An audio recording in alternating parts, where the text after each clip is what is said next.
Do you know that being single can actually be terrifying? Yeah, it can be scary for you to be single, especially if you've been single for a while. You know, all those late night thoughts, all those what ifs, the fear of being unwanted. When you look at your mates, you see that your mates are getting married every Saturday. You're going for one wedding or the other.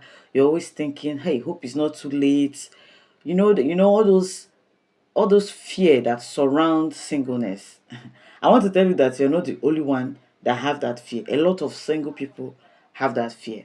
Now, the truth is that fear and anxiety does not mean that you're broken.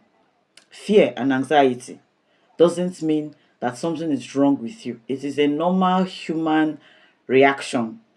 But you need to learn how to make them not to control you, not to control your emotion, not to control your story. So today, I'll be showing you 5 faith-rooted steps to beat fear and anxiety in your single season. So I'm going to show you steps on how to overcome that fear and anxiety that normally surrounds this season as a single. I mean, real practical steps that you can start implementing now. Yeah. And you don't want to miss the fourth step because it's going to be life changing. Are you ready? Let's go. Now, the first step is you name the fear. Don't numb the fear. Don't numb it. So many people, they try to use distraction to drown the fear. They try to use activities, to push the fear aside. But trying to drown the fear or trying to distract the fear or trying to remove your mind away from the fear actually fits that fear. Yeah, it fits that fear. Know that fear grows in silence. Fear grows in silence. But when there is light, when there is illumination, when there's revelation, it's going to shrink. I'll say it again. Fear grows in silence. But once light comes in, that fear is going to shrink. So you have to name that fear, be specific. Is it the fear of never being chosen? Or is it the fear of missing your chance? Or is it the fear of making the wrong choice when you eventually marry? Because a lot of fears surround, this age, this season of singleness. Many people are afraid that if they finally marry, are they going to make the wrong choice? Many kinds of fear are really plaguing singles, especially in this season, especially when they're getting older and nothing is happening. So remember that God did not give us the spirit of fear, but He gave us the spirit of power, He gave us the spirit of love, and He gave us the spirit of sound mind. So take your journal, write down that fear, pray over it, and replace that fear with God's truth. Replace that lie with the truth of God's word. And step two is you anchor your worth outside of a relationship status. Anchor your purpose outside of a relationship status. Many singles make this mistake. I mean, they tie their worth, they tie their identity to a relationship status, to their current relationship status. They link their identities to whether they are single or they are dating or they are married. And the sad part is that the society is also not helping matters. The society sees single people as those that are not unfulfilled, or those that something is wrong with, or those that something is remaining, those that are not complete. But your worth is not on hold until marriage. Your identity is not on hold until marriage. Your purpose is not on hold until marriage. You need to find your purpose now as a single so that when you finally marry, it will be easier for you to continue moving in that purpose. So you're not worthless because you're single. No, you're very, very worthy. Even as a single, you're valuable now. Very valuable. And this is one thing that every single person must understand. This is one thing that every single person must know. A diamond does not become priceless when it's placed on a ring. It is already priceless. Whether it's lying on the floor or just lying somewhere, it's already priceless. Gold is also not priceless when it is used to make jewelry. It is already priceless, even in its impure form, even in its crude form. So you start a gratitude list. Write down what you're grateful for. Write down what you love about who you're becoming. Write down what you love about where you are going. Write down what you love about your present, what you've achieved so far. So you don't have to anchor your worth in your relationship status. You don't have to anchor your worth in whether you're married or not, or whether you're dating or not. Your worth spans above your relationship status. Now let's make it practical. Let's go practical. Do you know that anywhere that fear thrives, check, there is chaos in the daily rhythm. So this will lead us to the third point, which is build rhythms that strengthen peace. Build patterns that strengthen peace. Fear thrives in chaos. Fear is amplified in chaos. Fear is fed in chaos. It receives its strength in chaos. So learn how to build in peace in what you're doing. Learn how to build in peace in your rhythm. Learn how to build in peace in your pattern. What that you do daily. Any form of fear or anything that is coming to, deal or contaminate that your peace, you try as much as possible to avoid it. Ask yourself, what do my days feed more? Does it feed peace or does it feed fear? My activities, what do they feed more? Do they feed peace or do they feed the fear that I have? So instead of all the late night scrolling, going through social media and seeing other people's achievements, this actually feeds comparison and anxiety. Yeah.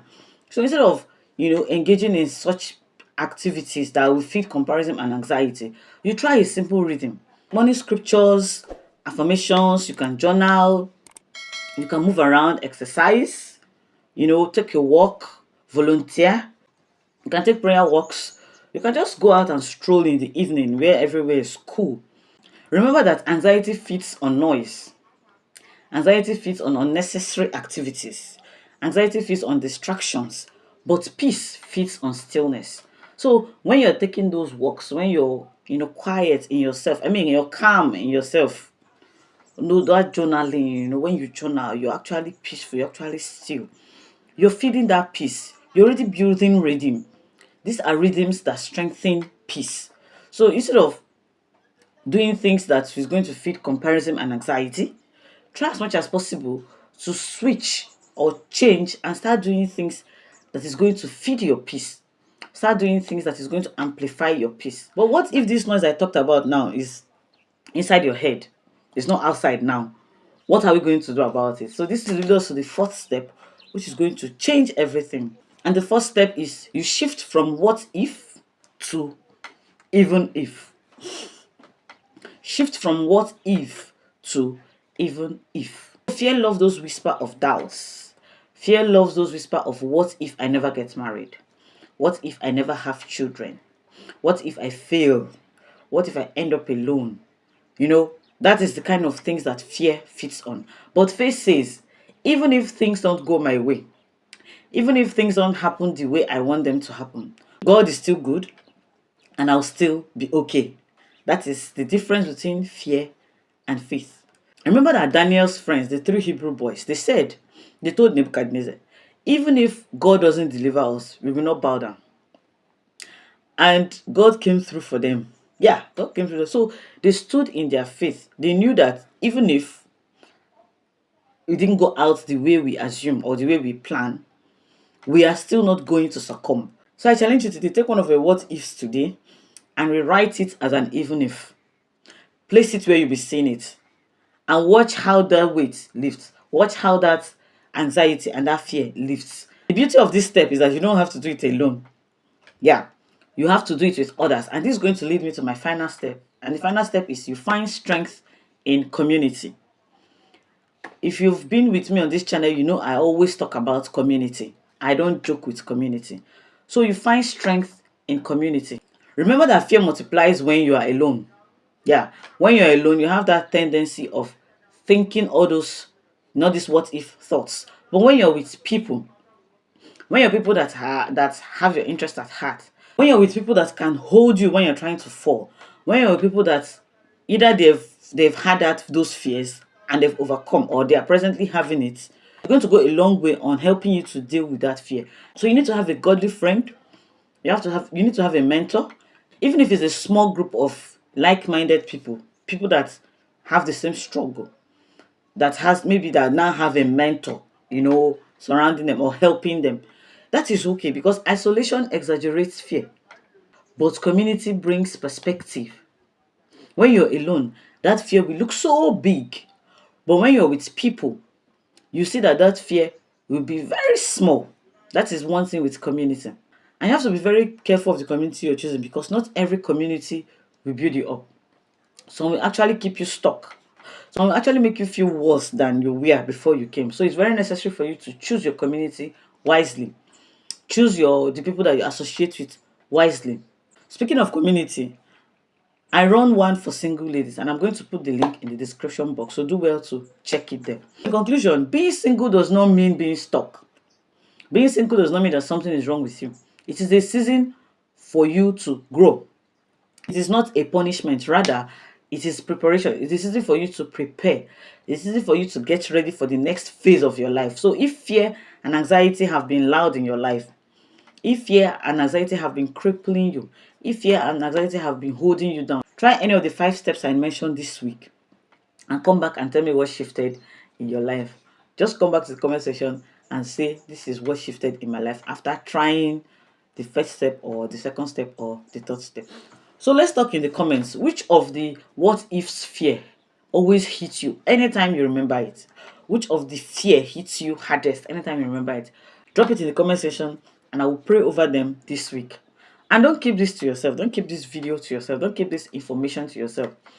Do well to share it to others. If you know somebody that is battling this fear right now, send it to them. Like the video so that others can see it, because nobody should be fighting fear alone. We have to be fighting it together as brethren. In my next video, I'll be tackling one of the biggest debates in Christianity. We are going to find out if this concept is harmful, if it is harmless, if it is holy, if it is helpful. Do well to subscribe so that you don't miss that video when it drops, and turn on the bell notification so that when the video drops, you're going to receive instant notification from YouTube. So until I come your way next time, remember, you are enough. You are very, very enough. You are not worthless. You are very, very valuable. Live above fear and anxiety. Cast your care upon God and watch Him put everything in place. Remember, you are enough as you are, married or not. Do not let anybody, do not let anything tell you otherwise. See you in my next video. Bye.